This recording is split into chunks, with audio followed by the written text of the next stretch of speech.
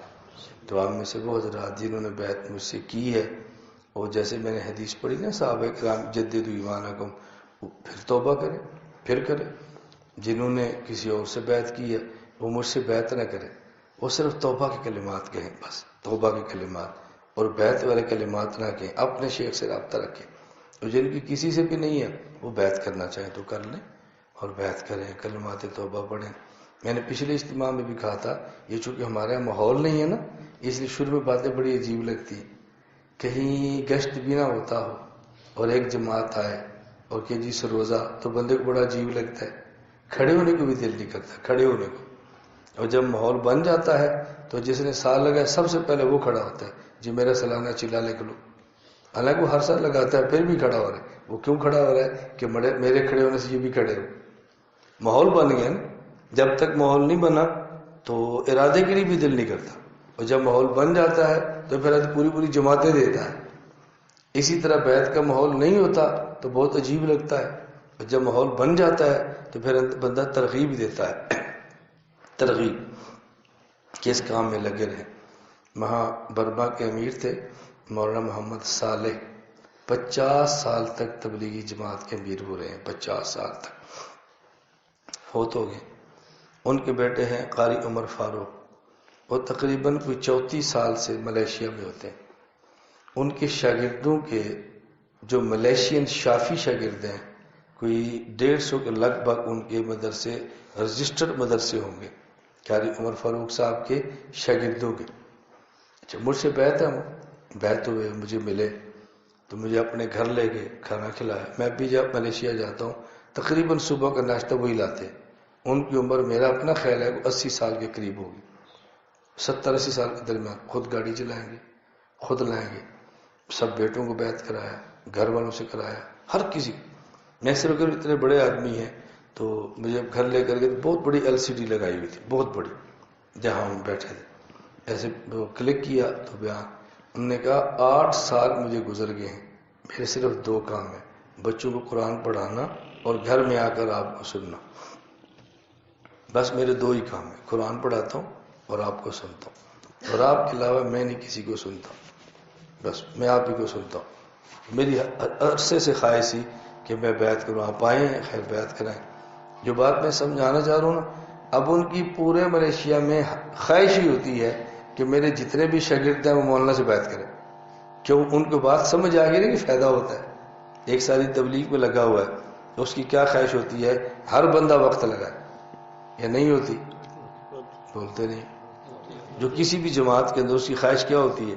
ہر بندہ میری جماعت کا کارکن بنے۔ کیوں؟ اور ہمارے تو کارکن والا مسئلہ ہی نہیں۔ میں نے آپ کو جماعت کی دعوت دی ہے، میں نے تو اپنی جماعت کا نام بھی نہیں بتایا کہ میری جماعت کا نام کیا ہے۔ ہم تو کہتے ہیں بھی اپنے مسلک کے حق کی کسی بھی جماعت میں رہ کر کام کریں، یہ سب ہماری جماعتیں، لیکن اصلاحی تعلق کسی شیخ سے ضرور رکھیں بس۔ تو جو حضرات پہلے سے میں نے بیعت شدہ تجدید کر لیں، جو بیعت کرنا چاہتے ہیں قریب آ جائیں، اور باقی کلمات توبہ سب کہہ لیں۔ اللہ تعالیٰ ہم سب کو توفیق عطا فرمایا جائے۔ لا الہ، یہ توبہ کی کلمات سب کہہ لیں۔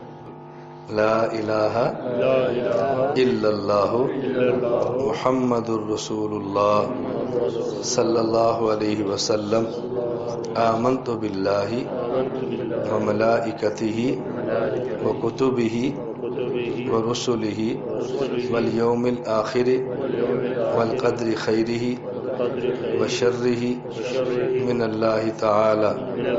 میں توبہ کرتا ہوں کفر سے، شرک سے، بدعت سے، تمام گناہوں سے۔ میں وعدہ کرتا ہوں باقی زندگی سنت کے مطابق گزاروں گا، گناہوں سے بچوں گا، اگر مجھ سے گناہ ہوا فوراً توبہ کروں گا۔ میں داخل ہوتا ہوں سلسلہ قادریہ، چشتیہ، سہروردیہ اور نقشبندیہ میں۔ اے اللہ میری توبہ اور بیعت کو قبول فرما، دنیا اور آخرت میں اپنے نیک بندوں میں شامل فرما۔